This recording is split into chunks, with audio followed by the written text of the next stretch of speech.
For being here. All right, great. Okay, good. So we are at the, this is the Bryant Community Assembly, and we have a really packed agenda for you. So it's 11 to 1 once again. Thanks for coming. So the biggest thing is that we have a lot of work to do because a lot has happened. And once again, it can't be said enough. George Floyd is saving the world and has saved the world. So thank you. So we're here right now. We're going to be together. We got a lot to go over. We got a lot of good people here today. That we got a big team here to take us through this. So the first thing I'm going to announce is that something is fundamentally broken in our society, where you need a black man to be publicly executed and a nation to be set on fire before people are listened to. And in today's agenda, we're going to be looking at repair and racial healing for white supremacy. So in this agenda today, I'm going to go over terms and assembly agreements, which we do at every assembly. Then we're going to do a recap of the analysis of the crisis, and that's going to be done by Brother Marjaan. We're going to go further into police terrorism. We've got a couple people here today. We've got Kenneth Hope, who's going to go through his personal experience with the police in this community. We're going to go over racial healing. We're going to talk about reparations. And then once again, we are going to break up into small breakout groups, and we're going to go through the questions again. And then we have all of the blocks lined up here, all the Bryant blocks. And then we're going to be asking for people who are interested in wanting to volunteer to be a small group facilitator, because we're down like one. So with that, let me go on. Let me just go through the community assembly agreements. So I'm going to read these aloud, and then I'm going to have you raise your hand as we go through these. So the first community agreement is depersonalize, speak your truth, step up, step back, acknowledge lived experience, experience is priority, be in a safe, brave zone, safe, brave space, cell phones off or on buzz, stories stay, lessons leave, listening without interrupting, side conversations are distracting, there will be times to connect, recognize privilege, clarify jargon and abbreviations, mindful of language, have a courageous conversation or request to have them. So if you want to have a conversation off to the side or at a later date, then just ask that person. If they accept, they accept. If they don't, they don't. Snaps. So versus clapping, we snap here. So if you're hearing something and you're feeling it, snap. Or if you agree with it in the small group. Acknowledge impact, not just my intentions. Lean into discomfort. Do we agree with this? Hands raised. Snaps. Yes. Thank you. Appreciate it. So we are going to be sending out these terms online. And so we have some anti-racism terms. I'm going to read a couple of them off to you, and then I'm going to pass it over. So the first one is our definition of racism. Race prejudice plus power. Racism is the belief that a particular race is superior or inferior to another and has the power to enforce that belief. Another term on here, because we got a bunch, white supremacy, the belief and practice that white people are superior to those of all other races, especially the black race, and should therefore dominate society. I'm going to read another one off. Racial equity. When race no longer determines one's socioeconomic outcomes, when everybody has what they need to thrive, no matter where they live, as a process, we apply racial equity when those most impacted by structural racial inequity are meaningfully impacted in creation and implementation of institutional policies and practices that impact their lives. So these terms are available. They're up here. We're going to have those terms online as well. By the way, my name is Malik. I am the chair of Bryant Neighborhood Organization. This is Steph. She's the vice chair. This is one of our trainers, Marjaan, with B&O, and People Power LLC. So that's your team. We got some guests here today. It's good to see everybody, and so I'm going to pass it over now. Thank you. Thank you. Can you all hear me? Again, my name is Marjaan. I've been here in the community for 13 years now. Raise your hand if this is your first time joining us this Saturday. Sweet. So almost a little less than half of y'all. So we're going to recap some stuff. and we want to paint a broader picture of what's happening, right? So, the work we've been doing predates the murder of George Floyd, and we need to make sure that we all have a critical analysis of what's going on. So, there's been a battle for land in this community for decades, well before I moved here, right?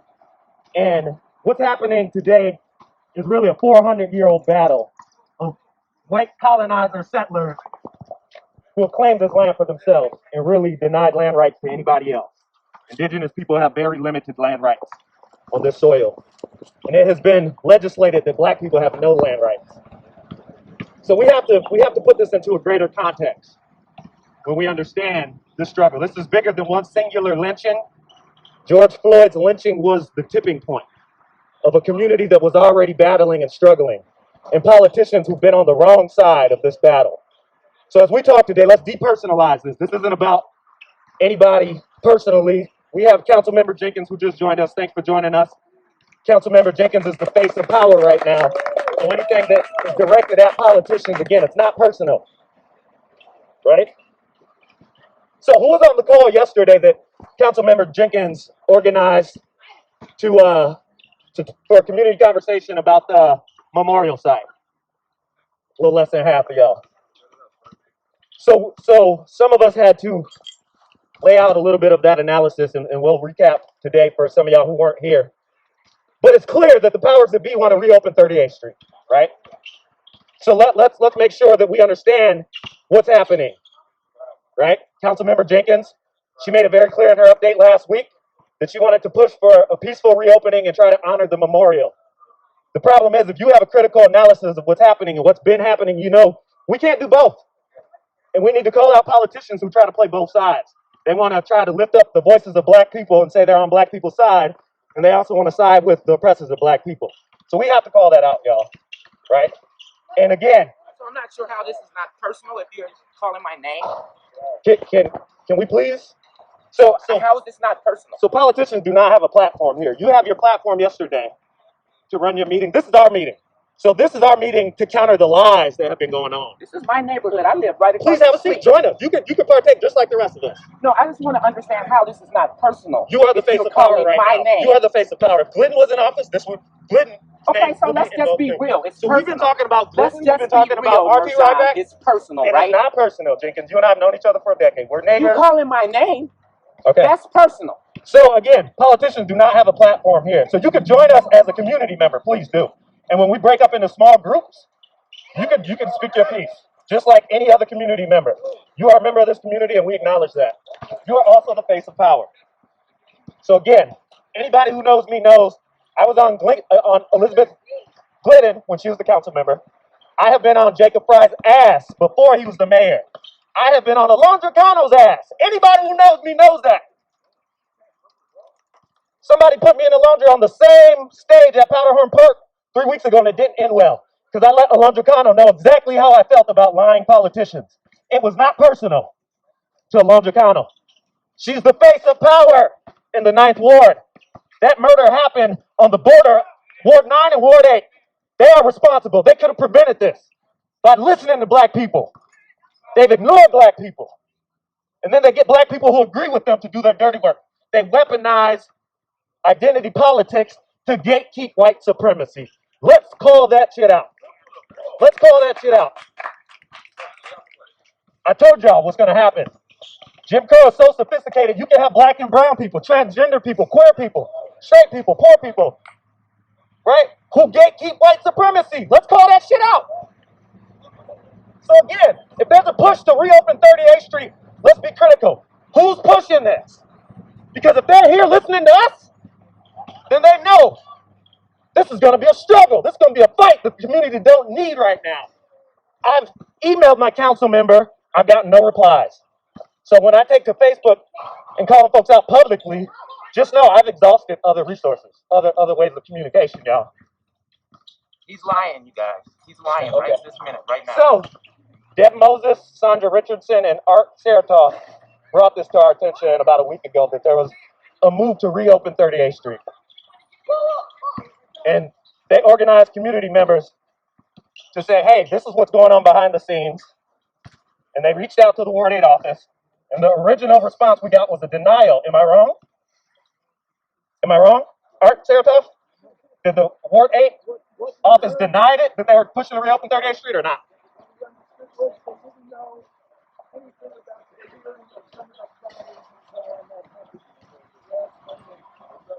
All right. So, again. Can you repeat that? What's that? Can you repeat what Art said on the mic? They didn't know flowers were cleared early in the morning from the intersection. A lot of the memorial stuff. And we asked about it, what's going on? And the response we got from Andrea's office was, we don't know. And that's all we know. And somebody reached out and asked, is it true if Ward 8 is pushing to reopen 38th Street? The response was, all I know, Marjaan, is we don't know. What? So when constituents of yours reached out to you about a week and a half ago and asked your office, were you pushing for the reopen of 38th Street? What was your office's response? I am right now trying to bring peace and harmony to this community. I don't want to touch your mic. There's a virus out here, so keep your mic. I am trying to bring peace and justice to this community. That's the work I'm trying to do, Marjaan. Reopening 38th in Chicago is a priority of mine. I have been working on 38th in Chicago since I got into office. It is the #1 priority in my ward, in my office. That's my priority, to try and make this a community that everybody can be proud of and live in an equitable, justice manner. So that's what I'm trying to do. Okay, again, and focusing on 38th Street for who is the question, right? So again, a lot of people have been focusing on this 38th Street corridor. It has been battled over for decades. I cannot make that clear enough. So yes, Jenkins has been working on it. But who is Jenkins listening to? Who is pushing for the reopening of 38th Street? We know Cup Foods is. I am. I just said it. Right. Who else though? We know Cup Foods is, right? We know the narrative of this memorial becoming unsafe plays right into the hands of the police. We know that these same politicians didn't say this community was unsafe when George Floyd was murdered. They didn't paint that same narrative. Because guess what? When I look at this audience, most of y'all would not be here today if George Floyd got murdered and this city didn't burn. Y'all wouldn't give a shit. For real. And guess what the council and Mike Freeman's office would do? The murderers would walk. Don't believe the lies, y'all. Don't believe the lies. So in order to divide and conquer this movement, we're going to talk about all this. In order to divide and conquer this movement, they told us white supremacists were coming to invade our city and hijack this movement. That was a lie. They said outside agitators are coming to take over. 80,000 of them. This was printed in our trash publications with no critical analysis. And guess what our city council did? They did not question it. And they gave the military authority that first Saturday night to crush the demonstration. Am I wrong or am I right? There's a governor that runs this state, so you need to talk to him. Oh, well, we're talking to him. Trust me. We've been talking to him as soon as this pandemic started. Right. Did the city council authorize the military to move in where the police? We did not. No, okay. No, we can check the record, y'all. We can check the record, y'all. So we will follow up with that. So again, they're working together to coordinate the lies. Now, I'm not saying the council lied. I'm saying they were lied to, and they fell for it. Hey. And it worked directly into the hands of the people who have been running this city and ignoring black voices for years, right? So again, we have to put this in greater context. This could have been prevented. If they would have listened to black people decades ago, this could have been prevented. I want to make sure I didn't mishear. We said there weren't white supremacists in town? Is that what we're saying? White supremacists have always been here. Here. White supremacists, I grew up in Bloomington with a bunch of white supremacists. They bombed the mosque a mile from where I grew up. Well, just so y'all White supremacists have been in this neighborhood for years. I door knocked in 2008. I was called a nigger. I door knocked in 2012 in Kingfield. I was called a nigger. We caught 3 Boogaloo boys 2 weeks ago. The same week that they shot a cop on the West Coast. We got a Klan member last night. So again, I'm not saying that there weren't any white supremacists. I'm not saying that there ain't any white supremacists. I'm saying that they're not here by the thousands and they're not organized and they're not coordinated. Guess what, y'all? I did. If you believe that, if you standing here talking about how white supremacy is so So deep guess what, y'all? that it's got They're not black talking people about the Klan or the white ignoring- supremacists now. Remember 3 weeks ago when everything was on fire, we were all supposed to be afraid of the Klan and the white supremacists. Have a great Where meeting, is that everybody. now? Where's that narrative now? Right? It worked conveniently to crush the uprising. They're not talking about it anymore. Y'all been lied to, right? I'm telling you, like I said, I'm not saying the council lied. They rubber stamped the lies. People need to lose their jobs for what happened, for real. And I told y'all, we're going to speak some hard truths, and we've been speaking these hard truths for years. This ain't personal. We have no hidden agenda. You can read our newspapers 2 years back. We've been very upfront about this. We are coming for racial capitalism and white supremacy. And the police are just one part of that system, right? We police this community in many ways by making sure each other cuts our grass. That's one way we police this community, right? Gentrifiers walking their dogs, making sure that people belong here, right? There are many ways to police a community. We got to understand that. Again, this is why we don't give politicians a platform. They have plenty of platforms to spew their lies. We're here to call it out. We're here to teach y'all what the hell's going on. Yes, there are white supremacists in Minnesota. I'm not saying there's not. Anybody who's seen any white supremacists, I believe you. There is no coordinated strategy with thousands of white supremacists across the country to invade this city. It is a lie. It is a lie. This is how I know. A month before George Floyd was murdered, check this out, y'all. So I have a podcast on YouTube, People Power Podcast. It's low budget, no budget. But about a month ago, episode 22, I had one of our community members, his name's Kieran Knutson, on my podcast. And his sister is Katrina Knutson over here. And so Kieran Knutson, he's connected to experts who monitor white supremacist activity across the country. If y'all didn't know, Antifa is not a terrorist group. Antifa fights terrorists, and Antifa is a spinoff of a group that started in Minneapolis called the ARA, the Anti-Racist Action. And these were a multiracial group of teens, white, black, native teens who beat the hell out of Nazis and ran them out of town. Minneapolis used to have a Nazi problem in the 80s. Most of y'all don't know that. We don't anymore because some people organized and whooped their asses, right?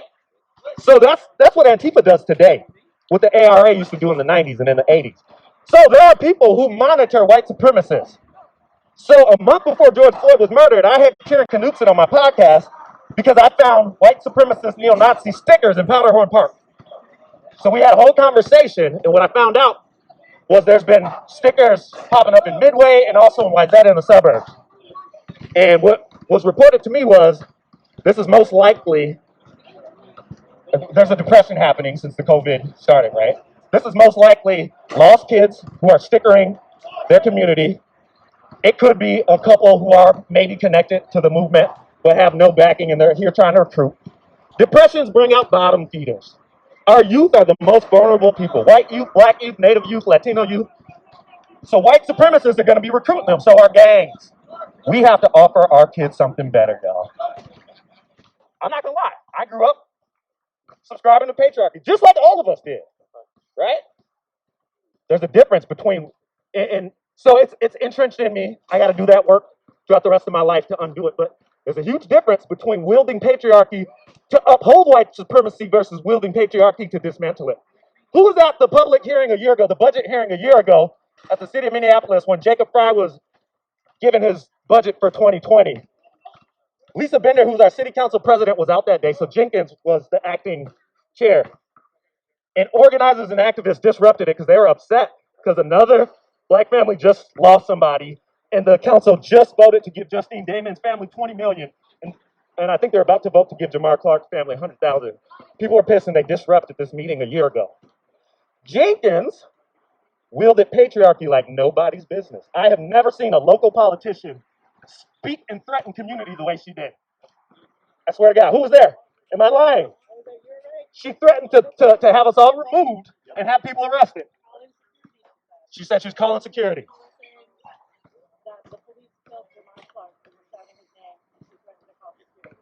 All right, so again, we can wield patriarchy when it works for our political agenda, but we call it out when it goes against ours. Hey, we all do it. We all do it. So again, the same person though. If you can't live in the community that you represent and take the heat, step down. Folks should lose their jobs. I can't say that enough. Y'all have been lied to. All of this could have been prevented years ago. People have created the unsafety in this community and in this city. And the truth is starting to come out, and guess what, y'all? We're this close from the whole Jenga game falling. And now, like I said, they got Black and Latino folks, they got women, queer folks to prop it up, to make sure they're going to use the back of any exploited people they can to prop up slavery, y'all, for real. And if y'all think that's hyperbole, we're going to walk you through this, because this is an extension of slavery, but we need time to process that. So we got a little off track of our agenda today. I apologize, but it's all good, because this is what this is for. We got to have these hard conversations. And if power wants to come back down here, they can come every week. And it's going to end just like this, y'all. They are not hijacking the mic. They are not hijacking the platform. This is people power right here. So the purpose of this, for some of y'all who are just joining us for the first time, do I need to lay the analysis out a little bit more for folks who are new? Or do y'all kind of get what's been happening? I got a little off track. From this whole struggle that led before the murder of George Floyd, this community, like what's been happening in this community? Do folks need a little more background? Okay, because we've been talking about it for 4 weeks now. And I really want to get back to the purpose of this, because I know some folks who showed up last week for the first time, they liked what they heard, but they weren't exactly sure where we're going with this. Like I said, where we're going is we are dismantling racial capitalism. We are coming for all of it, right here in this community. All of it. We can create a model community that the rest of the city can follow and the world can follow. First, we have to mute gatekeepers of white supremacy, no matter what size, shape, or color they come in. We got to learn to see through the lies. You see, they wanted to battle about the narrative of white supremacists. They are offended that I told y'all the truth. Offended. Again, I'm not saying white supremacists aren't here. What I'm saying is they've always been here. They've always been here.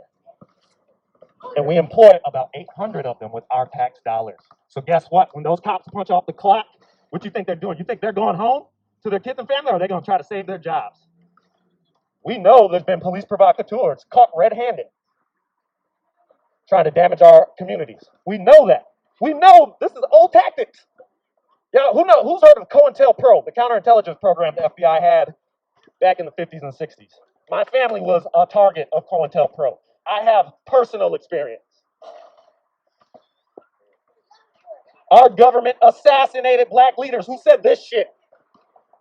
Let's understand. So if you weren't here the last few weeks, we want to make this very clear. The police are terrorists. They are a terrorist organization since its inception.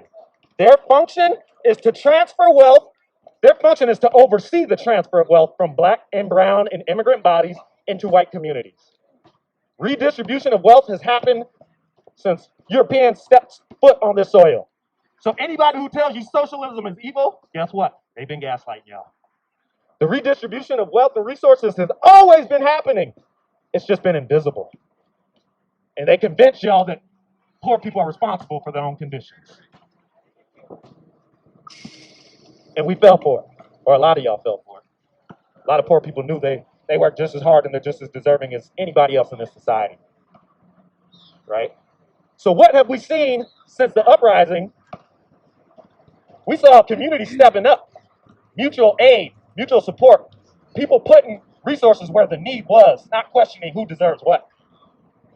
That's real shit. We shouldn't need our community to burn down for that to happen. So one thing I skipped over was our community organizing principles. Let me back up a little bit. We got 4 foundational principles that ground us in this work. And it's not an exhaustive list, but these are our foundational principles. Number 1 is all Black lives matter. Don't matter where you're born. If you're queer, straight, transgender, if you're poor especially, you matter. Number 2 is listen to Black people. Right? That's the work we've been doing. Listening to Black people. Dead ass serious. Not the Bill Cosbys. Right? Not the Colin Powells that agree with white people. That are heavily invested in racial capitalism. I listen to Tupac, y'all. Tupac been telling y'all the truth. Bill Cosby been lying to your ass, preaching that black civility bullshit. Black people are pissed, and this peace that we've been living in is fake as hell. If you listen to black people, you know it. They're pissed off. They smile at your ass to keep from crying. We're sick of being y'all slaves, and we're done. And if that's hard to hear, shit, we're gonna try to walk y'all through this process. We know it's hard, but it's even harder being on the receiving end of it. Our next principle is break bread with your neighbor. Break bread with your neighbor, right? You got extra bread, your neighbor don't, break bread. They call it communism. They used to call it Christianity. The last one is accountability, community accountability. How do we hold each other accountable, right? It's not just coming and shouting at each other at a park, right? That wasn't planned. But we do it by surrounding ourselves by people who can point out our blind spots. Yes, I got homophobia, transphobia, and patriarchy living inside of me. It took 41 years to plant it and grow it inside of me. It's not going to come down in a matter of weeks or years, y'all. It's a lifelong process. The same with racism, right? Nobody is permanently racist. Nobody is permanently a gentrifier.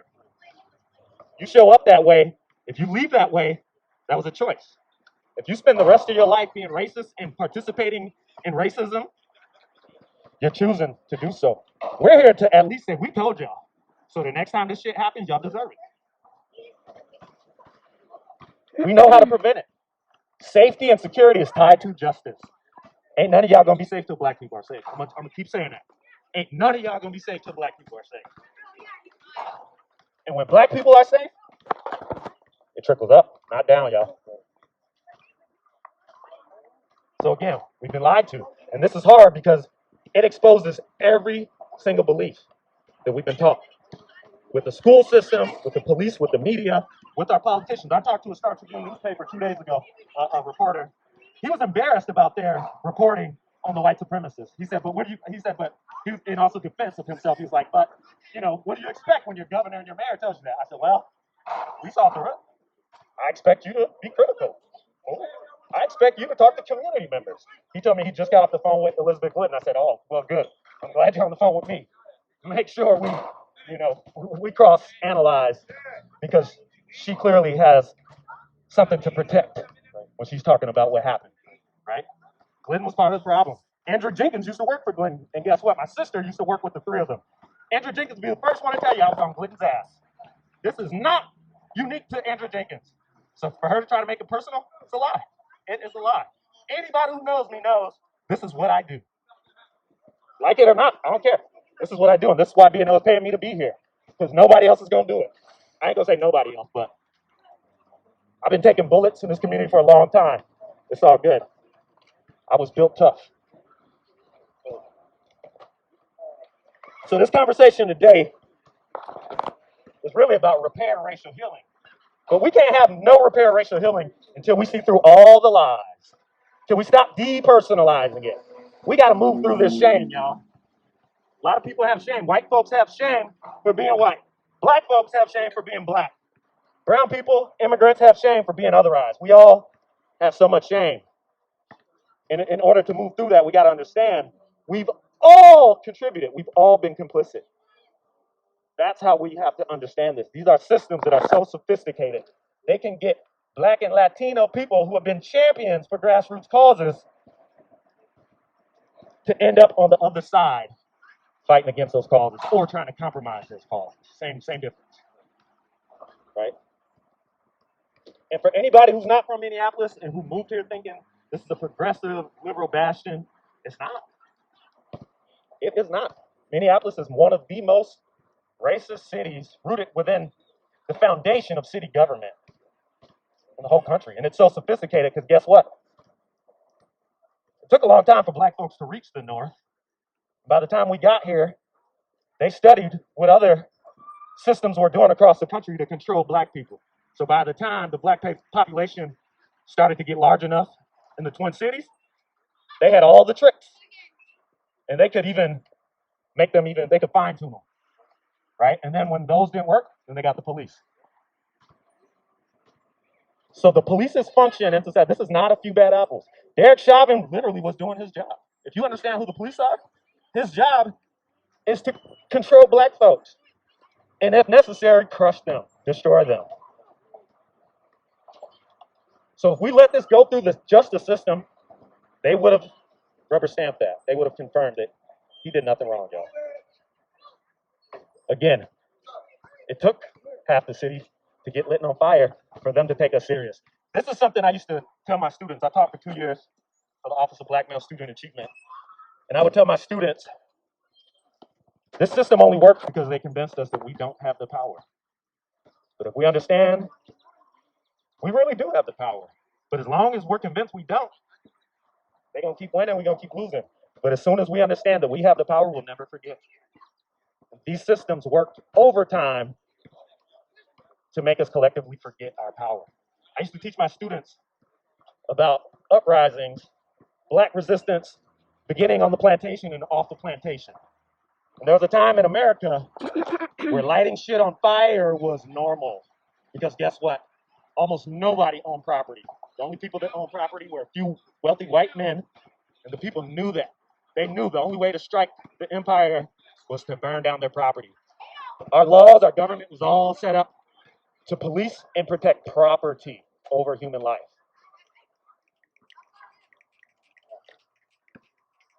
So they made us forget how people used to get down back in the day when people were pissed off. That was intentional. We don't have to obey anything we don't want to. If y'all are ready to fight and throw down. Somebody asked me the other day, well, who's in charge of this? Who has the power to open or close the street? I said, we do. Jenkins is not in charge of anything. We give her power. We give her power when we feel bad for her because we think it's personal, and then we boo the people who are calling her out, right? Like I got booed at Powderhorn Park 3 weeks ago by Alondra defenders. I don't care, I'll do it again. And anybody who put me on the mic with Alondra knew that was a big-ass mistake. They knew it immediately. I'll do it again. And if my goal is to get all of y'all to do it. That is my goal. So I don't have to be the one doing it.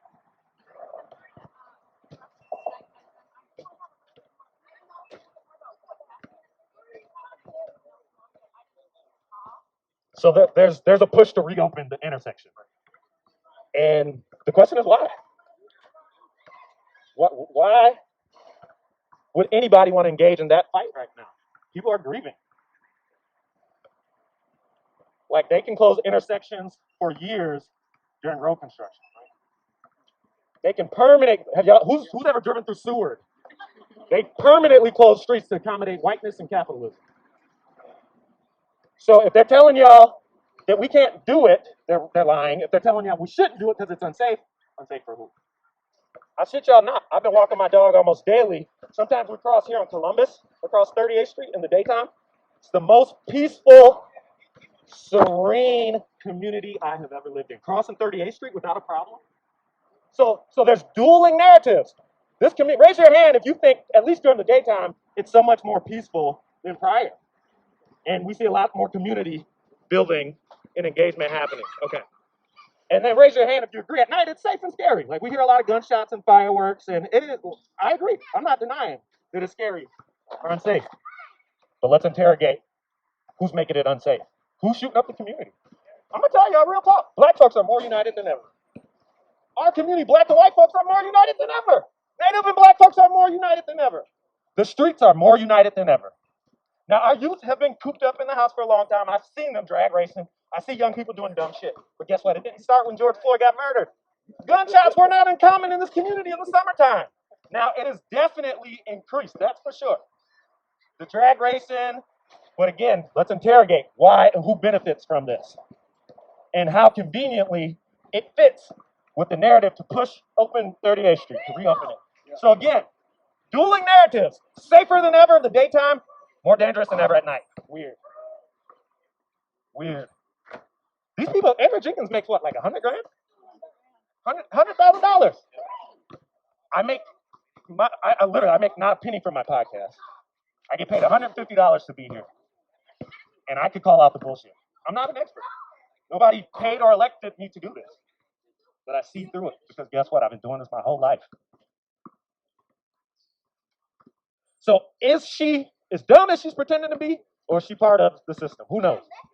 I don't know. I'm gonna leave that up to y'all, but we're gonna keep calling this shit out. And like I said, at the end of the day, I want to empower everybody to call bullshit. Don't be afraid of being called a racist or sexist or homophobic. And when people call us that, let's examine them, right? And you're also still part of the problem. And we're gonna keep calling that shit out. So we're gonna undo this racism, this patriarchy, this homophobia, and we're gonna undo racial capitalism at the same time, because it's all interconnected.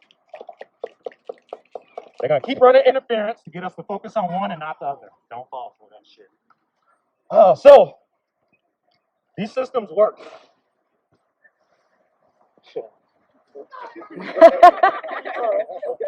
We gonna have part two to this discussion. I brought my man Kenneth out here. Kenneth Hope. He's born and raised in this community. This brother, he's gonna be working with us a lot closer. So get into this space.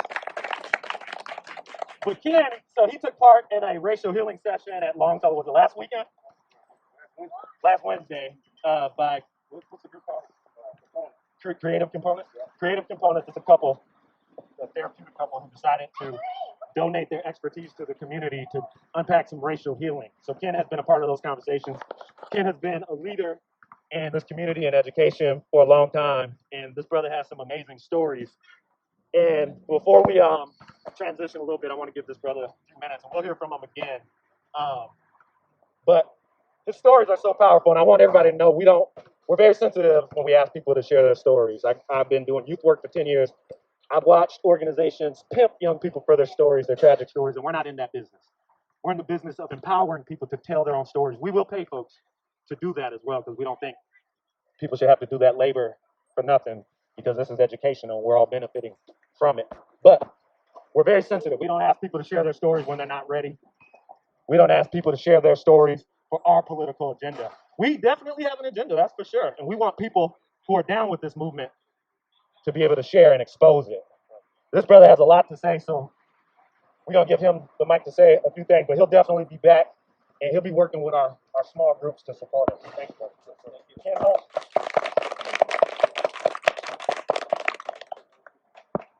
First of all, yeah, my name is Kenneth Hope.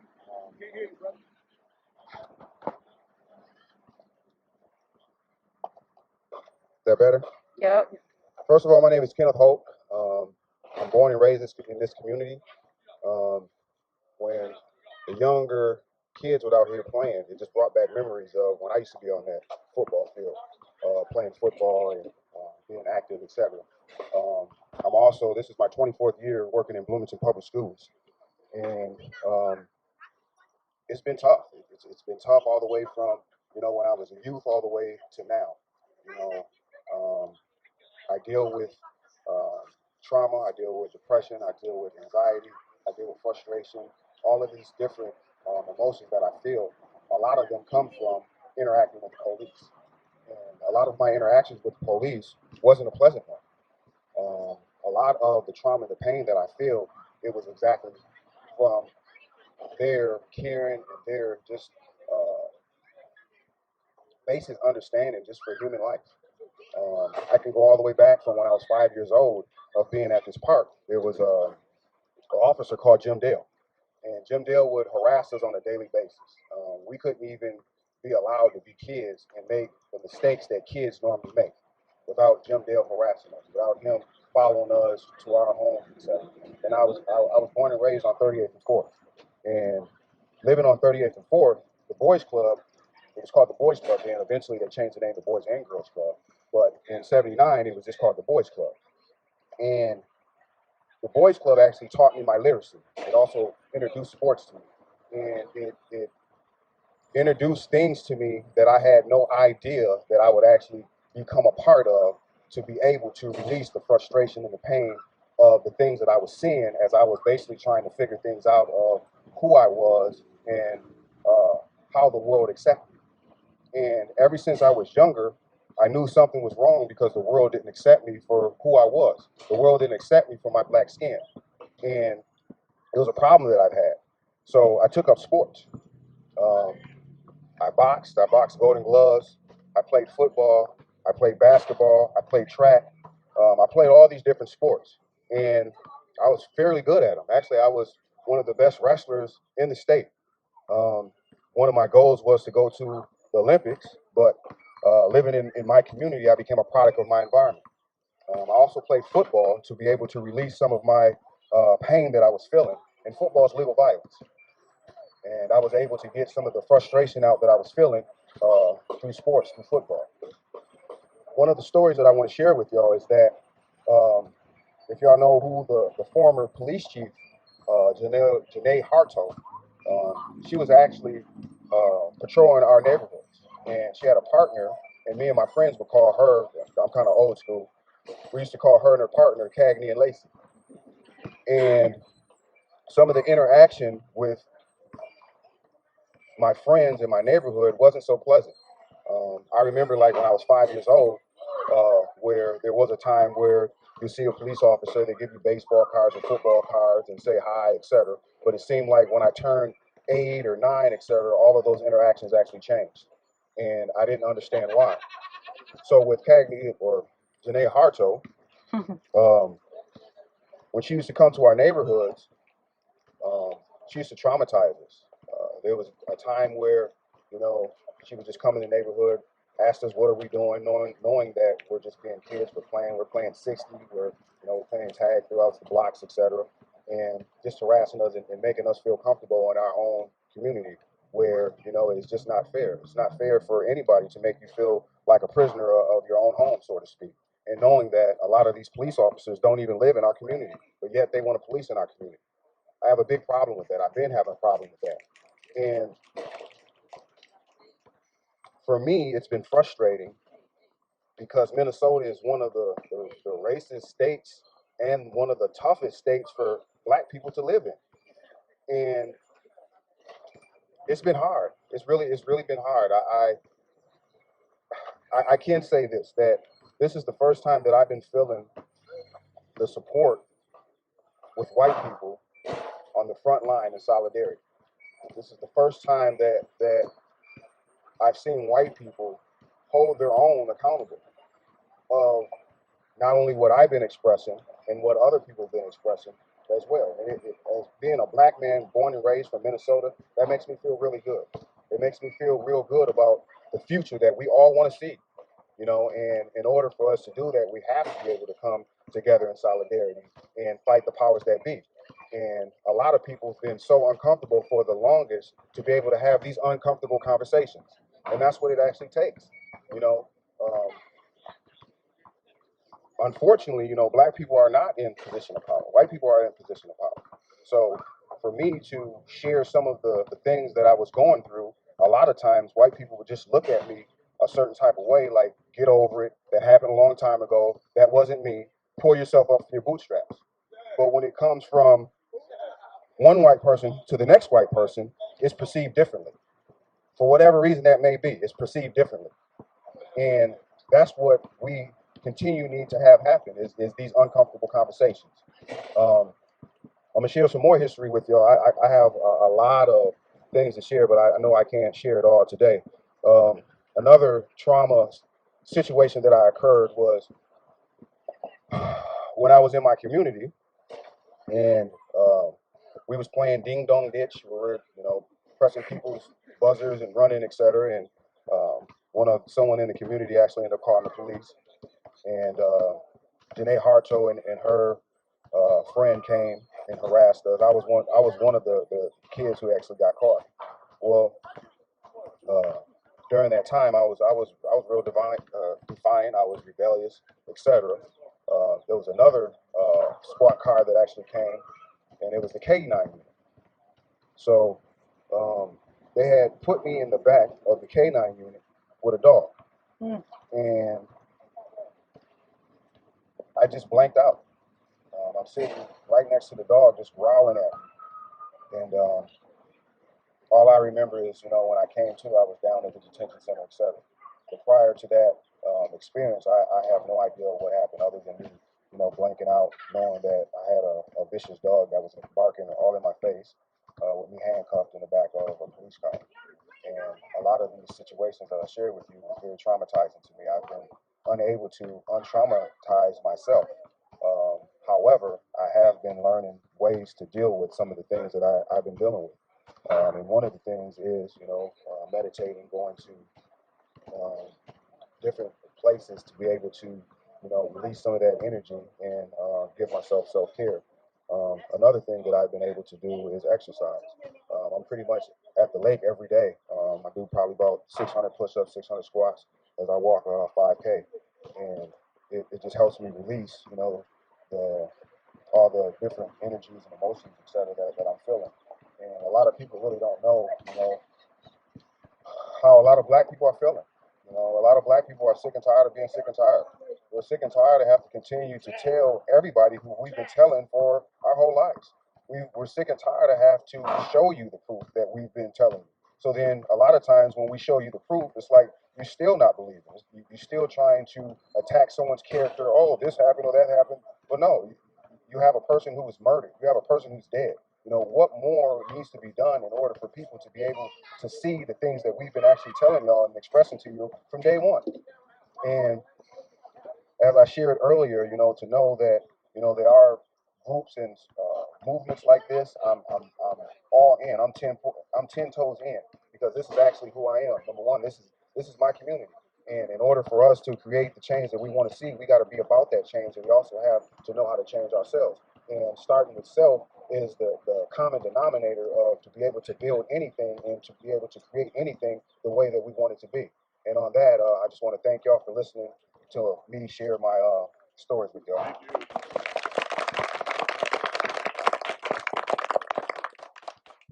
I met Ken about a year ago, and then we re-met this past winter, and I've been learning a lot from this brother as far as self-care and healing. And so I talk a lot about struggle and fighting, y'all, but I don't want to fight my whole life. The goal is to end the war. And part of this struggle is healing. So before we get into groups, I just want to introduce a few concepts. We're not going to unpack it all today. A lot of this time of meeting on Saturdays is to introduce stuff and to keep y'all engaged. And we're going to have a training. We're going to have multiple trainings. Our goal is to actually establish a permanent anti-racist institute in this community. So it's free for people. So folks could come and not just learn theory, but learn how to put theory into practice. So we're going to teach y'all what it means to be anti-racist and to work to dismantle racial capitalism. We can't just keep talking about it. We can't just keep going to trainings. We have to take the power back, and we can build whatever the hell we want, but we have to get outside of the imagination of a white man. We are trapped inside the imagination of a cisgender, straight white Christian male. We can dream way bigger than that, y'all. And our dreams can include everybody, not just white men. So a couple terms that were introduced to me through the People's Institute for Survival and Beyond. Raise your hand if you've heard of the People's Institute for Survival and Beyond. They've done undoing racism trainings. They were founded in New Orleans about 40 years, exactly 40 years ago. And they've been doing a lot of work in Minneapolis, particularly through Sandra Richardson and her husband, Art, who just left. But Sandra and Art opened up the People's Institute North about 20 years ago. And for many reasons, they weren't able to keep the funding that they needed. Weird in a racist city like Minneapolis. But clearly in the last few years, there has been a need and a call to reestablish the People's Institute North. And today, people actually want to fund the work. Weird. But a couple terms. One is internalized racial oppression. So it's a concept I've known and I've heard about my whole life, but I've never heard it defined and articulated the way they do. But internalized racial oppression is something that marginalized people are programmed to. Never heard it framed that way. So black folks, people of color, marginalized folks internalize racial oppression. Who internalized racial superiority? White folks, right? People at the top, men. So the People's Institute taught me that racism doesn't just damage black and brown folks, it damages white people too. What happens to Irish people and German people who become white? What happens to people when it is normalized to destroy people who don't look like you because they don't obey your way of life? you internalize that superiority and you become blind to everything that's around you. When people are screaming for mercy, you ignore it because you say, I ain't the problem, I ain't doing it. And you're disconnected from how you benefit from it. Did anybody attend Southside back in the day last August? It was right here at Phelps Park. Raise your hand. A few people. So it was the first year that the Bryant Neighborhood Organization in Southside back in the day collaborated for programming.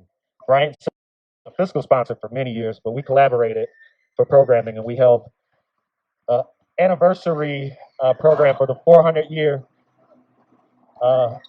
anniversary of Africans being in America, arriving in Jamestown.